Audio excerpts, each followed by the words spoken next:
စိတ်ကြီးဝင်နေတဲ့သူတယောက်ရဲ့အဆုံးသက်ဟာဘလို့ဖြစ်မလဲသိချင်လား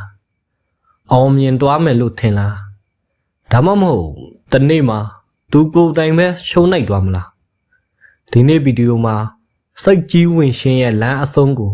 ရှင်းပြသွားပါမယ်စိတ်ကြီးဝင်ရှင်ဟာ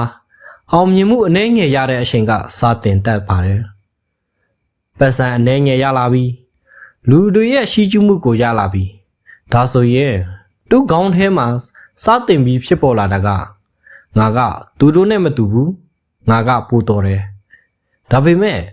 သူမတိတာကစိတ်ကြီးဝင်ရှင်ဟာအောင်မြင်မှုရဲ့လမ်းအစမဟုတ်ပဲပျက်စီးခြင်းရဲ့လမ်းအစဖြစ်ပါတယ်စိတ်ကြီးဝင်နေတဲ့သူရဲ့အထင်ရှားဆုံးလက္ခဏာကအကြံပေးတဲ့သူတွေရဲ့စကားကိုနားမထောင်ဘူး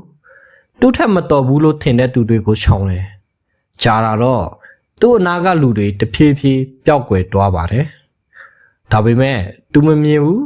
သူထင်တာကသူတို့ကငါနဲ့မတန်ဘူးဒီနေ့မှာသူအမားလုပ်တယ်ဒါပေမဲ့သူလက်မခံဘူးသူပြောတဲ့စကားကငါမှန်တယ်သူတို့မားတာဒီလိုနဲ့သူ့ကိုကူညီမဲ့သူမရှိတော့ဘူးအခွင့်အရေးတစ်ခုနှစ်ခုလောက်ပျောက်သွားမယ်လူတစ်ယောက်ရဲ့အောင်မြင်မှုဟာသူတစ်ယောက်တည်းနဲ့မတီးဆောက်နိုင်ဘူးဆိုတာသူမသိခဲ့ပါဘူးအောင်မြင်မှုကြာဆင်းလာတယ်ငွေကြေးပြဿနာတွေစဖြစ်လာတယ်အဲ့ဒီအချိန်မှာသူ့အနားမှာဘယ်သူမှမရှိတော့ပါဘူးစိတ်ကြီးဝင်ရှင်ဟာသူ့ကိုလူမရှိတဲ့တောင်ထိပ်ပေါ်တင်ထားခဲ့ပါတယ်အဲ့ဒီတောင်ထိပ်မှာ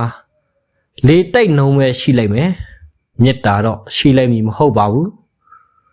စိတ်ကြီးဝင်ရှင်ကြောင့်သူရှုံးရလိုက်တာကပတ်စံမဟုတ်ပါဘူးလူတော်လူကောင်းတွေပါစိတ်ကြီးဝင်ရှင်နဲ့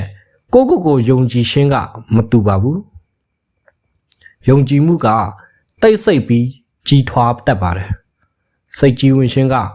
အတန်ကျဲပြီးအကောင်သေးပါတယ်အောင်မြင်ရှင်ရင်တိုးတက်ရှင်ရင်လူတွေကိုတန်ဖိုးထားပါဘာလို့လဲဆိုတော့အောင်မြင်မှုဟာတယောက်တည်းတိဆောက်လို့ခိုင်မာတဲ့အရာမဟုတ်ပါဘူးဟုတ်ကဲ့ဒီနေ့ဗီဒီယိုလေးကတော့ဒီလောက်ပါပဲလူကြီးမင်းတို့ရဲ့အမြင်ကိုလည်း comment မှာရေးတွားခဲ့လို့ရပါတယ်ကျွန်တော်ရဲ့ YouTube channel လေးကိုလည်း subscribe မလုပ်ရသေးရင်လုပ်တွားပေးဖို့တောင်းဆိုရှင်ပါတယ်